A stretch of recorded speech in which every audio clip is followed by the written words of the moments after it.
All right, y'all. So CJAX is back with another video, and it's about when Triple H said that pretty much the R-Truth one, where he pretty much said that this is all work when we know that's not the case. Okay, R-Truth got fired, but he got rehired thanks to the fans and the outrage. So the fact that Triple H said it was all part of work, yeah, right. Well, here's CJAX explaining and talking about the situation with R-Truth and Money in the Bank.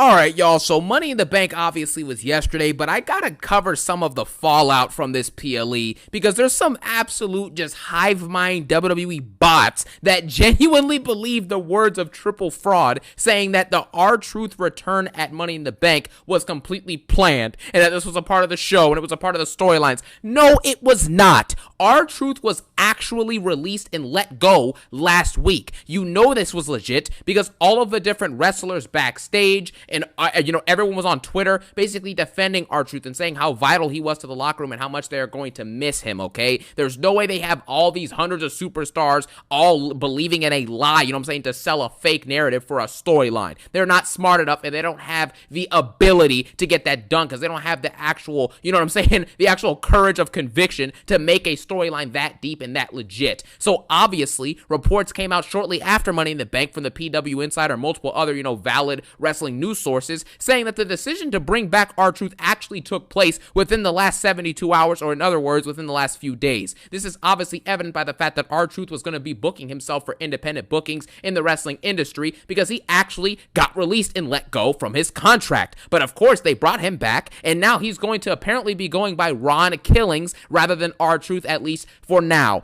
If you guys needed even more evidence that the R-Truth release was not a work, okay, he actually got released and they had to bring it back due to backlash, R-Truth's son on Instagram basically replied to the post-media scrum that Triple H did saying it was a part of the show, R-Truth coming back. He said, stop the cap, basically letting you know that he's talking about his dad here, basically saying stop the cap, obviously meaning that R-Truth was actually fired, but they had to emergency bring him back. And also, Kathy Kelly was doing an interview on the post show for Money in the Bank last night and was brought to tears. She got so emotional, she was crying, talking about how important it is that R-Truth is back in WWE. This dude means something to literally 90% plus of the locker room. You saw the reaction from all the stars when he was fired. This man is more than just a comedy act. He is more than just a great heel when he chooses to be a serious heel. R-Truth has transcended that, and he is a vital part to WWE in ways that us as viewers don't understand. But the people in the locker rooms working with him week to week, they understand the impact that he has. And the fact that Triple H and, Triple H is the one who signed off on the deal, and TKO, who wanted to get this dude fired for a budget cut release, is embarrassing. And by the way, it's been reported that Nick Khan is actually the person who reached out to R-Truth to get him a brand new deal so he can re-sign with WWE. So obviously R-Truth was released and Nick Khan had to own up to it, and he was the one who got R-Truth back, not Triple Fraud. Yeah, shout out to Nick Khan.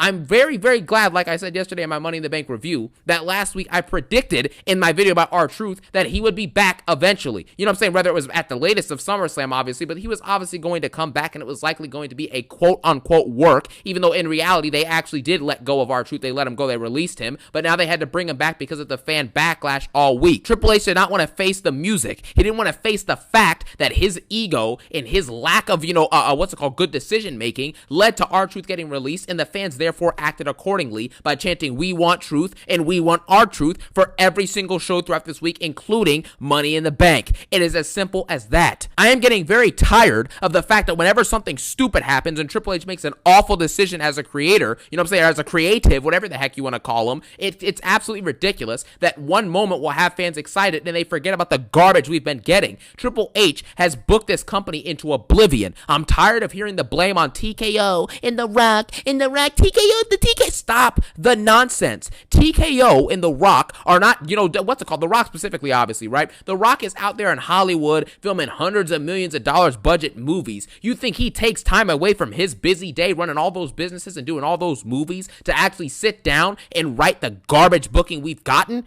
Why do you think that the mid-cards and the tag team divisions and the upper cards, the championships, feel lifeless? They feel meaningless. There's zero prestige. Seth Rollins' new faction is absolute garbage, which we're going to talk about Seth Rollins in a second because that storyline with him is absolutely horrible. Do you think The Rock is taking time out of his day to tell TKO, to tell Triple H to write things this bad?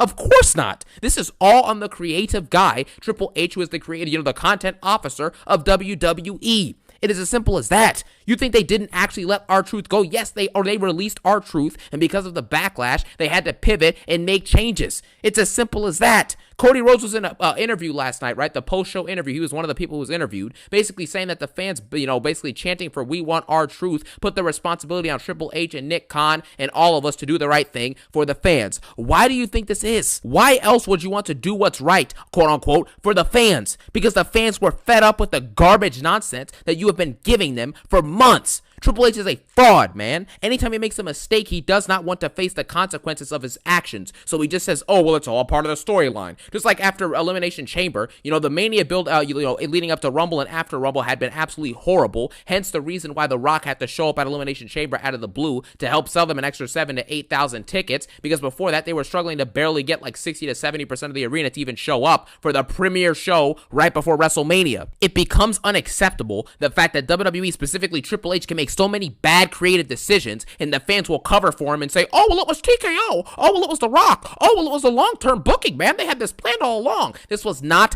a work. You really think that in 2025 that Triple H and WWE would be smart enough to work you into thinking R-Truth was fake released and then to bring him back in the storyline?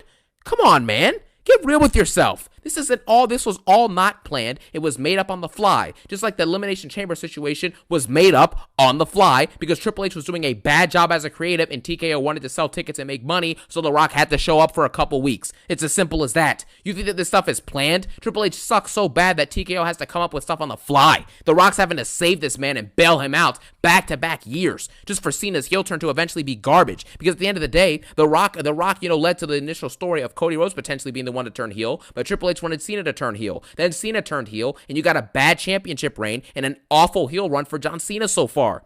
After The Rock left, Triple H is the one booking John Cena. So if Triple H was booking John Cena into oblivion, it's Triple H's fault. Just like Cody Rhodes was not originally supposed to win the title at Mania 40. The Rock was supposed to fight Roman Reigns in the main event of Mania 40. They hijacked it. Triple H had Cody Rhodes win the Royal Rumble, and all of a sudden Cody Rhodes won the championship, and then all of a sudden his championship reign booked by Triple H ended up being a monstrosity, an absolute disaster class that partially played a role in the company losing its steam and its momentum after, the build to Mania 40 and Mania 40 itself. Stop believing the lies, man. The Triple H is a liar. You know what I'm saying? This company, WWE TKO, they're all lying to you. They made a mistake, a very bad and stupid behind mistake, and because of that and the fans' backlash, they decided to go back on their original idea. I want that idea to be ingrained in your head that WWE lied to you. Triple H lied to you, and they didn't take accountability for their garbage and stupid behind decisions. WWE lies in multiple aspects as well. Remember when Cody Rhodes was champion, and he ended up having 10 title defenses in like 380 days as champ, and Gunther had 6 title defenses in well over 200 days as champion, and they called both of them workhorse champions,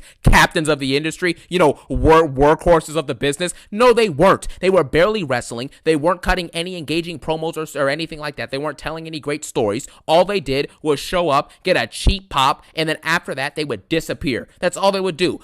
Come out in their trench coats, cut their stupid promos, and walk away. That's all that Cody Rhodes and Gunther did while being champions. And in the midst of that, WWE, Michael Cole, Triple H, all these fraudulent, liars had to keep telling you how great things are. This is the key thing that you have to understand, right? In life, and just in general, this applies to many scenarios at this point. At the end of the day, if someone has to constantly keep telling you how great something is, more times than not, it's probably not that good, because nothing is usually ever as good or as bad as it seems. It's as simple as that, and that's just the way that I see it. You can't tell me that Cody Rhodes is a workhorse when he's had 10 matches in 400 days. That's not acceptable. What is the math on that? One match every 40 days? So if I have one match every 5 weeks, I'm a workhorse? Well, Roman Reigns has one match every 2 months. Is he a workhorse now with his schedule? You know what I'm saying? So, and you have the fans, obviously. Business is booming, and business is, quote-unquote, the best it's ever been. Business is booming. The roster's the best it's ever been. So why in the world does a Money in the Bank PLE, which is the biggest PLE that's not named Chamber, Rumble, Mania, or SummerSlam, most likely, maybe Survivor Series in there as well. It's in that bucket with Survivor Series and that kind of level. There's no actual scenario in which you have a situation where the crowd that you went to for Raw and Netflix Netflix's premiere when you were having 6 million viewers globally. You were selling out the big, you know what I'm saying? What do they call it, man? The Intuit Dome in Los Angeles. 16, 17K people sold out for January, the January 6th episode of Raw on Netflix this year. And now all of a sudden, as the viewership now globally struggles to hit 2.8 million globally for Raw on Netflix, all of a sudden you look at the Money in the Bank crowd last night and you see thousands of empty seats chilling in that arena. The pricing is bad and they're charging you all this money for a product that's... Just want to let y'all know, after the Becky and Lyra match, once we got to the men's ladder match, that's when the seats were filled up. So if you look at this photo, you will see the seats were filled up once we got to the men's ladder match. So it was empty in the beginning, but once we got to the men's ladder match, that's when the seats were filled up. Just want to let y'all know. Not even worth the money that they're charging you. Why the heck would anyone want to spend a few $1,000s to watch Dominic Mysterio versus Octagon Jr.? Come on, man. Lyra Valkyria versus Becky Lynch, a Raw match. Both Raw matches. A bad men's Money in the Bank match. A bad women's Money in the Bank match. And a mediocre main event at best. And you're charging people thousands of dollars for that and you think they're going to show up? Well, you're telling lies about how great business is, but you got to release multiple people to make money and make budget cuts? Come on, man. This company's built on lies, man. And meanwhile, Triple H has the audacity to tell us how great the product is and trust the process and it's a long-term booking. Enjoy the show. No, you enjoy the show while you're sitting at home in a couple months because you're probably going to get fired doing this nonsense. And another problem I have with Triple Fraud and this just stupidity of this whole situation of how he's lying and how WWE is lying to you is this. Do you remember a few months ago when Triple H said that the internet isn't real? In the Build to Mania 41, he was like, yeah, man, the internet isn't real. The fans are just moaning and complaining. F off watching as a critic and watch as a fan.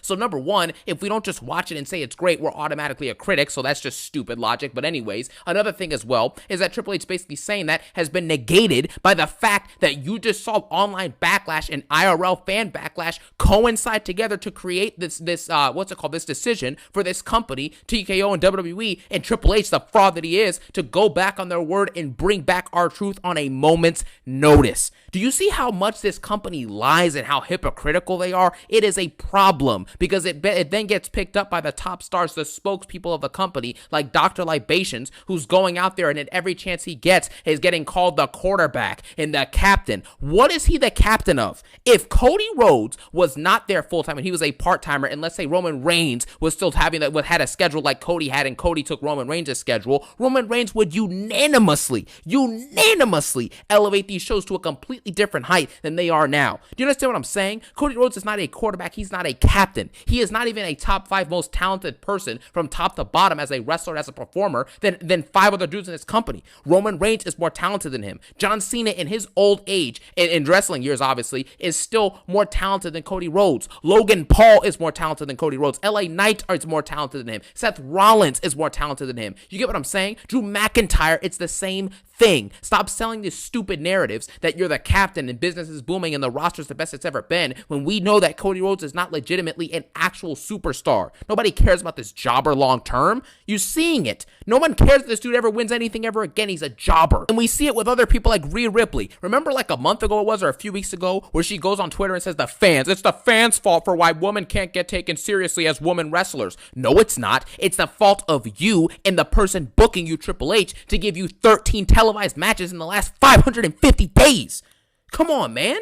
How is that the fans' fault? You go out there, you have more tweets and more provocative butt cheek pics on Instagram than you do matches. Bro acting like Liv Morgan don't do the same shit. If you look at this page, you will see she go viral for the same thing as Rhea. But it's the fans' fault, though. It's not the dude who's booking you. No. It's the fans' fault. Yeah, you guys did this, man. It's your fault, dude. Like, what? Zelina Vega the other day put it on Twitter, I think last week. She's like, I need a microphone. Here's the tweet right here that he's talking about. What are you tweeting that out for? Tell Triple H you want a microphone. Tell him you want a promo segment. What are you telling that out for the fans? You know, all these wrestlers will comment some subliminal. You ever seen wrestlers like Karrion Kross or any of these other jobbers comment like subliminal things on social media and stuff like that about the company and the way they're being treated? Go tell Triple H that. Why are you complaining passive-aggressively to the fans? Go tell the dude who's booking you that, you know what I'm saying? Have some courage, you know what I'm saying? Some cojones, you know what I'm saying? And go up and tell Triple H how fraudulent he is and how poor of a job he is doing. After R-Truth got fired last week, everyone's going on Twitter and complaining. No, go tell Triple H to his face, hey, you're a fraud and you made a bad decision and you better bring back R-Truth. He means a lot to this locker room and he means a lot to a lot of superstars individually. Some of your mid-card to upper-card guys, you know? How about that? Stop complaining on Twitter and go tell the truth. There's no accountability, and it starts with the boss Triple H and it heads down the line to the actual performers. Now, moving on from that, there's a couple other things I want to discuss. Number one, Cody Rhodes and Jey Uso are officially done for. After last night seeing how mild the crowd was for them later on in the show, it could have just been because the crowd was getting bombarded with trash for 3 or 4 hours, but at the end of the day, these two are just not doing it. Cody Rhodes and Jey Uso are two jobbers, man. Jey Uso goes out there and all he has to say is, for the one time, yay. It's not entertaining. This is boring. It's bad. He's not good in the ring and he's not good on the mic anymore. He's not even utilized on the mic correctly at all anymore. Okay, I just want to stop the video real quick to let y'all know that Raquel got some new merch for the summer, dog. And it's black and gold. It's going down for real. Now, the price is not right, but hey, the shipping is free with the code on the bottom. So you already know, if you got an extra 40, go ahead and cop this merch. Because this merch is on fire. And this girl is on fire. Raquel is off the scale with this merch, dog. And also the link is going to be on the bio, so you already know. Let's get back to the video. Raquelio! He doesn't have it. It's just an absolute disaster seeing him go out there and embarrass himself every single week. Cody Rhodes, his career is stuck in mid-card / undercard jobber limbo. All he does is get forced into main event storylines that he has no business being in. Started last summer with the Summer of Solo Sikoa storyline with him and Cody. It was atrocious, and it lets you know that Cody Rhodes clearly had nothing to do during his championship reign. Everything he does, he feels out of place. He looks uninterested. He looks like he doesn't belong. He looks like he's not a main eventer because he is not a main eventer. This dude was stardust. Once a jobber, always a jobber. It's as simple as that. You see Cody Rhodes, let's be honest here. I said this yesterday. Nobody cares if Cody Rhodes ever wins a world championship ever again. Ever again. If Cody Rhodes won an Intercontinental Championship next year and never won another championship after that, nobody would care. Nobody would care. It wouldn't matter about all the live events and the pictures and the selfies he's taken with fans and all the dark matches he did and all that. Nobody would care about that stuff. They'd be grateful for it, maybe, you know what I'm saying? But they would not care if he won a world title again because Cody Rhodes isn't a legitimate main eventer. It doesn't matter. Jey Uso is not a main eventer. It's undercard Jey Uso, not main event Jey Uso. He's a jobber. Stop the nonsense, man. It's the same thing with Seth Rollins. Every time they give this dude the keys to be a top guy in the company, the viewership tanks and the storyline sucks. Look at him and Becky's story in 2019. Well, I didn't mind it, to be honest. I thought it was entertaining, the Extreme Rules match. I mean, I don't know. I thought it was pretty cool. I mean, to see those two team up. I wish they could do it again. You know what I mean? Like, imagine if Becky and Seth, was doing this fraction together and then Becky recruited the Secret Herbist. You know what I'm saying? I think that would be kind of cool, That way they could get away from Chelsea and become more serious, I think that would be dope, But that's just me. Look at what's happening recently with this garbage faction that I can critique and break down for hours about how it makes no sense. It's bad. It's very contradictory, to the booking because Seth Rollins was calling Punk and Roman hypocrite. He called Roman a hypocrite for abusing his power and being a tyrant, running WWE with the bloodline and cheating his way to the top. And amidst all of that, Seth Rollins goes and makes a team to do the exact same goal with the exact same wise man by his side. It is unbearable. We have to stop letting this stuff slide. This is hypocritical, contradictory, and garbage booking that is ruining your top stars inside of your company, and it's all done by the creative guy, the fiend, I have bad booking, I'm the game, Triple H. This is what he does. He ruins stories and makes bad things out of characters, like Dominic Mysterio, for example. I forgot he was even an Intercontinental Champion before his match versus whatever Jr. I called him Eduardo Jr. in my video yesterday, but his name is Octagon Jr. or something like that. He's fighting jobbers and slot matches, on PLEs just to fill a card out.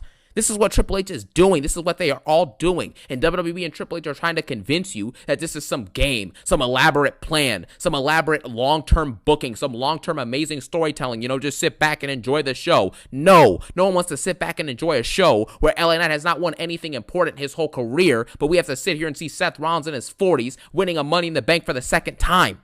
This is unacceptable, man, and everyone knows it. No wonder Roman Reigns isn't coming back right now. Everyone thought he's going to be back at Money in the Bank, but the fact is, TKO is apparently trying to negotiate ways to lower Roman's contract because they don't believe he's working enough for the money he's getting paid. And honestly, I think Roman Reigns is getting a lot of money for him not working at all. But then you realize it and you think about it, for example, in order for TKO to even be a part of WWE, this isn't happening without Roman Reigns in the bloodline that elevated WWE from what it was in the late 2010s and in the early 2020s. You get what I'm saying? So Roman Reigns is worth every single penny probably that they're paying him. I think it's $15 million a year, whatever it is. That's probably accurate at this point. Because Now, 4 days ago, he said that, that he disagreed that they should pay him that much money, especially when they're making pay cuts. Now, I don't know, like, based off how I heard it from CJAX, I mean, it sounded to me like he agreed that, the pay cuts is justified just because it's like, if you're only doing 5 matches and you're getting paid all this money, it's only right if we do a pay cut, because if you're not going to wrestle more, then there ain't no point of ain't no point of us paying you. I mean, I thought he was on board with that. I don't know, but let me play a clip of where he had, discussed about the pay cuts with Roman Reigns, and he agreed that he shouldn't be paid that kind of money, especially if he hasn't been wrestling that much. Happen to Roman Reigns or Punk or anyone like that, because at the end of the day, they're legends. You get what I'm saying? Like, let's be honest with ourselves. Roman Reigns is the only person who's actually going to show up semi-consistently when he is there, right? Besides Cena and Rock, I guess, that can actually draw you some tickets. Same with Punk, kind of to an extent. So Roman Reigns and Punk are not going anywhere. Don't worry about that. But their contracts may get restructured. If I was the head of TKO, I'm not letting Roman Reigns make whatever it is he's rumored to make, like $15-20 million a year, when in reality, he's wrestling 5 matches. That's not acceptable. I don't care how many tickets you draw it in. I ain't paying you $20 million for 5 matches, bro. I'm sorry. You know what I'm saying? Like, that's just ridiculous. Unless The Rock is making, if The Rock is not making $20 million for like 4 or 5 matches, Roman Reigns should not be making that type of money for 5 matches. So they'll iron that out as well.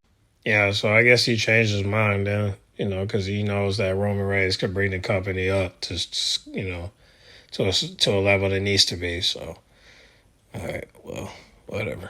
Because without him, you have no WWE. Even with him only wrestling 5 or 6 matches a year, he still has more value to this company in showing up maybe 15 times a year than a guy like Cody Rhodes does showing up 40 to 50 times a year. It's as simple as that. So it's not acceptable at this point, man. And when Cody's showing up, he's not even showing up to wrestle most of those times. He's showing up to wrestle maybe 8 times out of the 40 appearances he gets a year. So it's just unacceptable, man. From top to bottom, WWE, TKO, Triple H are all lying to you. If any, like Roman Reigns said in his promo, if anyone tells you that they're leading this company, they're lying. If anyone tells you that they're carrying this company on their back and it's not me, they're lying. You know what I'm saying? If anyone says that they're a multiple-time Mania main eventer who earned their spot and who will go down as the greatest of all time, they're lying. You know what I'm saying? That boy Roman Reigns was cooking on that one promo. You know what I'm saying? Multiple promos, obviously, but that one specifically was elite, okay? I don't even think he said that last part in the promo, but he was saying a bunch of stuff, you're lying was the final line of basically what he was saying. And what WWE and TKO and Triple H are doing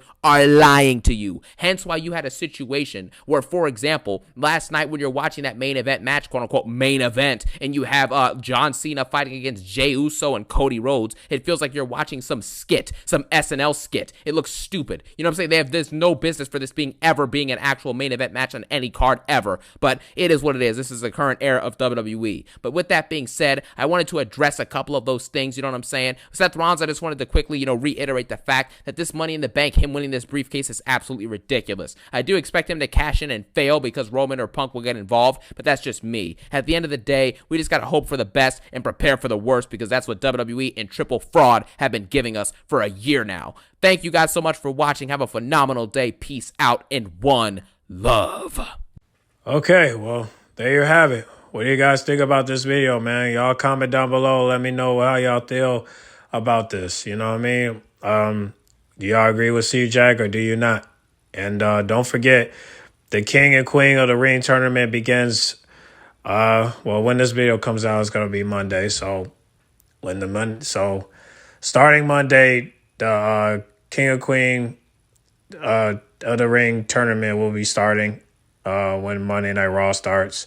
I don't know what the match card gonna look like, but the good thing is it's starting Monday. And by the time this video comes out, it will be the day that it starts. So y'all stay tuned for that. But y'all get in the comment box. Make sure you guys like, comment, subscribe, share if you're new. And I'll catch y'all in the next video, all right? I'm out.